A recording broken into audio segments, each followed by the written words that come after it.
भूमनपुर नामक एक गांव में राजू नामक एक धोबी और उसकी बेटी रेखा रहते थे। हर रोज वो दोनों गांव के लोगों के कपड़े को धोने नदी के किनारे जाते थे।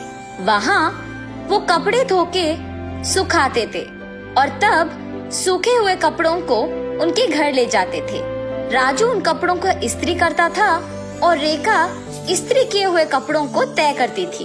तब जिनको जो कपड़े लौटाना है उन्हें अलग अलग जमा करती थी। ऐसे हर दिन वो मेहनत करके पैसे कमाते थे और ऐसे ही कुछ दिन बीत जाते हैं।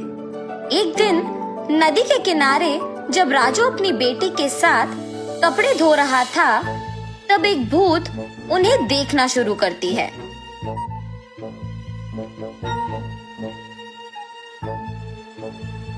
न जाने मैं कब ऐसे कपड़े पहनूंगी।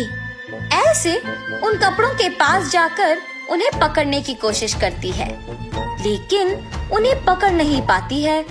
तब क्या मैं इस कारण इन कपड़ों को पकड़ नहीं पा रही हूँ कि मैं एक भूत हूँ? ऐसे सोचकर राजू की बेटी रेखा की ओर देखती है। बिना कुछ सोचे समझे उसके अंदर घुस जाती है। घुसने के तुरंत बाद लाल लहंगा और जैकेट मौजूद जगह को भाग के जाती है और हाथों में कपड़ों को पकड़ के बहुत खुश हो जाती है। बेटी को ऐसे अजीब तरह से पेश आते देख राजू कहता है, हाँ क्या हुआ तुम्हें रेखा? वहाँ खड़ी हो, बहुत सारा काम है, चलो।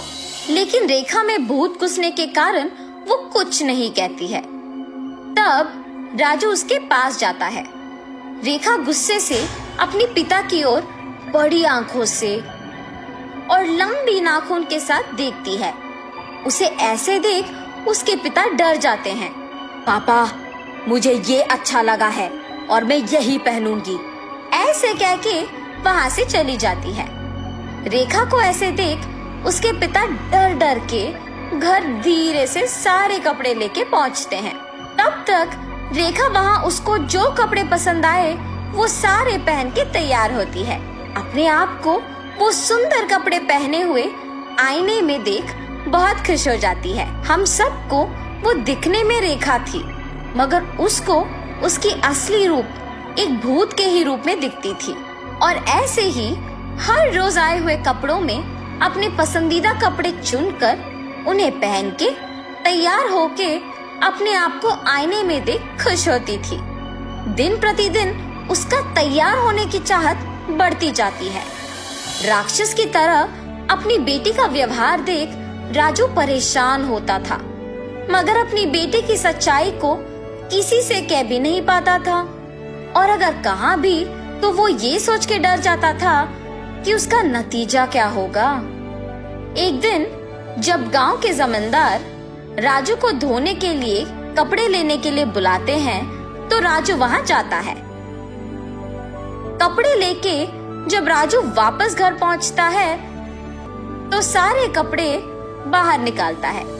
तब रेखा उन कपड़ों के पास आके उसमें पीले रंग लहंगा और लाल जैकेट लेके वहां से चली जाती है।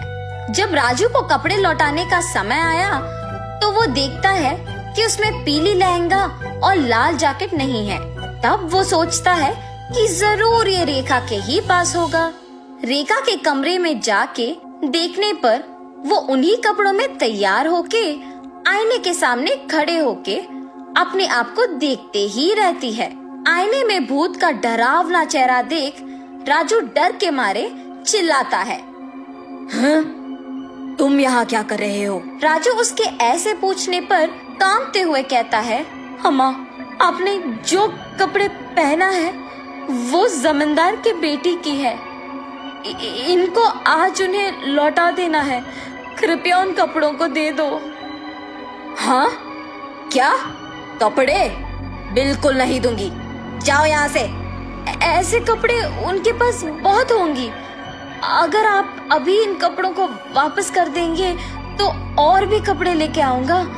अब अगर मैं इन कपड़ों को नहीं लौटाऊंगा तो मेरा व्यापार नहीं चलेगा।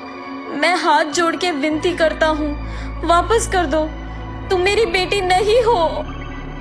हा हा हा, सही पहचाना। हाँ, मैं तुम्हारी बेटी नहीं हूँ। ऐसी और कपड़े हैं? हाँ, बहुत सारे। तो फिर इन कपड़ों की मुझे क्या जरूरत? ऐसे कहकर उन कपड़ों को वहां छोड़ के हवा में उड़ के गायब हो जाती है। ये जान के जमींदार की बेटी के पास बहुत सारे कपड़े हैं, वो सीधा उनके ही घर पहुंच जाती है। अच्छे कपड़ों के लिए सारे कमरे छान मारती है। उस घर में मौजूद जमींदार के परिवार वासियों को राजू की बेटी का व्यवहार कुछ समझ में नहीं आता है। जमींदार की बेटी अपने पिता को बुला के कहती है, पापा पापा, राजू की बेटी रेखा बहुत अजीब तरह से पेश आ रही है। ऐसे कहते ही वो वहाँ जाकर कहता है, ए लड़की, क्या कर रही हो? पागल हो गई हो क्या? जमींदार के ऐसे कहने पर क्रोधित होके रेखा जोर से चिल्लाते हुए अलमारी को उठा के उन पर फेंक देती है। सभी डर जाते हैं और जो कुछ भी वो मांगती है उसके सामने रख देते हैं। रंग बिरंगी कपड़े, जेवर, चूड़ियाँ, सब। हाँ, आओ आओ, मुझे तैयार करते हुए मेरी सेवा करो, आओ। सभी डर के मारे उसके आदेश का पालन करते हैं। उसे तैयार करके उसके सामने ही एक बड़ा आईना भी रखते हैं और सभी उसके पास नीचे बैठ जाते हैं। तभी उसके पिता राजू कपड़ों के साथ जमींदार के घर पहुंचता है। राजू को देख जमींदार गुस्सा होके उस पे चिल्लाने लगता है। वो देख रेखा उसकी शक्तियों का उपयोग करके जमींदार को नीचे गिराती है। क्रोध में पागल होकर सारा सामान जोर जोर से नीचे गिराती रहती है। वहाँ मौजूद सभी को एकदम डरा देती है।